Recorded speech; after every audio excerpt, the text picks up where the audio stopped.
Buddy, G Bear here, homesteading the desert.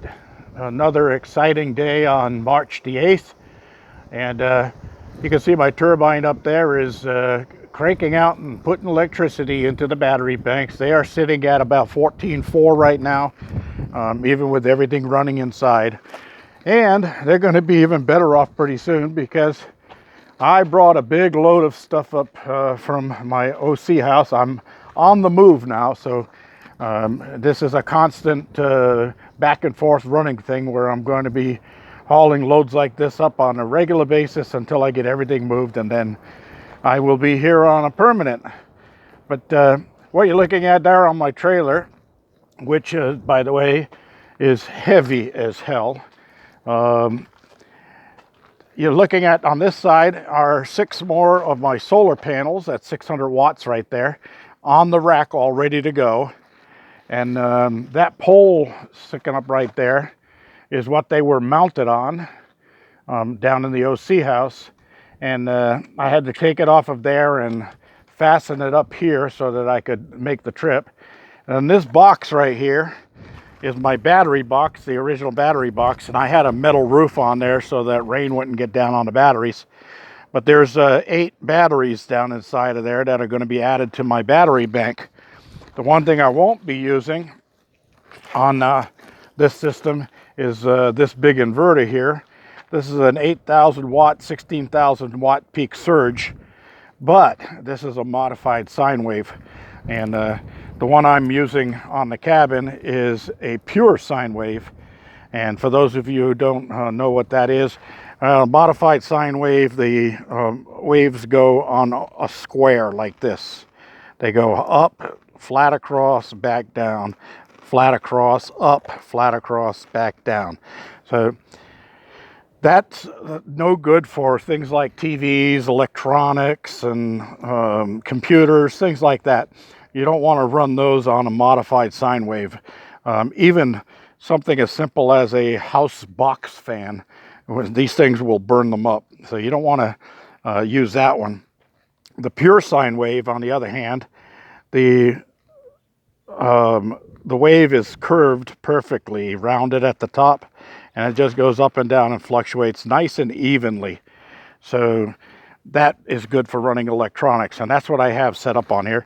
And the one I have is an 8,000 watt, 32,000 watt surge pure sine wave. All right, so I got all this stuff all loaded on here. I brought up a bunch of fence boards that I'll be using for building a chicken coop down the line here.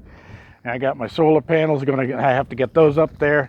I got boxes of stuff. I got my welders, welding torches here. I brought up 3 barrels of water. I figured, what the heck, I'm coming anyway, may as well bring it.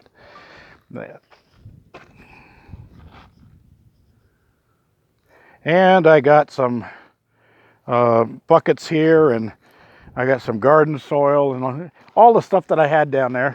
I had my big metal roller, bender, and brake. Cutter and brake. And that's for sheet metal work. That thing weighs right in the neighborhood of 500 pounds. And believe it or not, I loaded it onto this trailer by myself. And I'll be taking it off by myself, but I'm going to back the trailer so it's overhanging inside the container, set up my ropes like I did for the table saw, and I'll hoist that off of there. Then I got some other stuff in some buckets here, and I brought some charcoal along, and I brought all my boxed power tools here. And then those boxes over there have stuff like clothes and that stuff in bedroom stuff. So that's all going to get unloaded here in a few minutes. So I just wanted to show you that before I did start unloading. We got about a 15-mile-an-hour wind going here, and I'll show you how compacted my roads are. Barely made a mark with the tires of the fully loaded van and the fully loaded trailer. And when I say fully loaded van, I mean fully loaded van. And you can see some through the window there. It's like totally filled up in here. Look at that. I mean, going all the way up here. A lot of my kitchen stuff and that stuff, and that's all going to go into storage for right now until I get my room addition done. And then I won't be sharing the cabin on this side between a bedroom and a kitchen. It'll be a kitchen and dining only. And then I'll have my bedroom back over here and my bathroom. So I'll have a little bit more things moved out a little bit more and a little more comfort. Anyway, that's what I got going. Oh, very quickly. We had some rain last week, and I guess it did rain up here. So let me bring you over here and take a look. And there's where we were when I left last trip. And that's where we are now. So there's a good 6 inches of water added into that barrel that came just off the porch roof. And then if we come around over here, I got the same thing going on here. There's the original line where the water was when I left, and there's how much rain we got. It's about 6 inches. So that's pretty good water, and we got more rain coming this weekend, so I have a feeling that the next rain, these barrels are going to be full, and I'll be starting to drain some of it off and feeding plants. Now, I know there's water down in the ground by that grapevine because every bush and tree all the way around me here is dead and brown. Khaki green color, army green leaves on it. And then right here, as green as can be, and no, I haven't been watering these. These are just sitting around just like everything else in the desert. And same thing with over there where I'm digging my pond. It's a kind of a straight line that runs from over there, comes straight, cuts right through here, and goes off in that direction. And as I go out there, right about there, there's another green bush.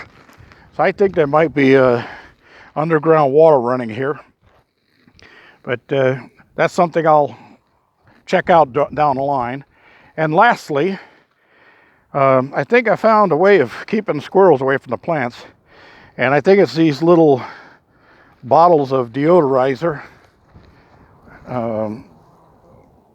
Let's see if I can see it. Yeah, that one down there right in the shadow. I put one of those around each one of at the base of each one of my trees.